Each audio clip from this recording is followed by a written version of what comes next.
Nakahanda na ang mga kapulisan ng Police Regional Office 1 sa posibleng epekto ng Bagyong Krising sa isinagawang Pre-Disaster Risk Assessment Meeting kasama ang mga lokal na pamahalaan at iba't ibang ahensya ng gobyerno.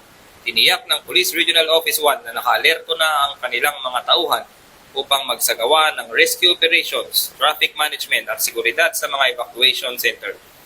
Nagsagawa na din ang mga police provincial offices ng pre-prepositioning ng mga kagamitan at nagtalaga ng mga quick response teams at patuloy din ang pag-monitor sa mga lugar na kabilang sa high-risk areas upang matiyak ang seguridad at kaligtasan ng mamamayan ng Region 1. Pinayuhan din ng mga kapulisan ang publiko na manatiling kalmado, makinig sa mga opisyal na anunsyo at iwasan ang pagpapakalat ng maling impormasyon lalo na sa social media.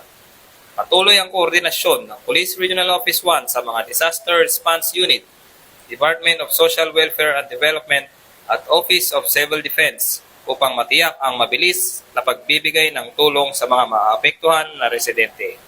Mula dito sa Ilocos Region, ako ang inyong PNN correspondent, Police Corporal Mark Anthony Pico, alagad ng batas, tagataguyod ng Balitang Pulis.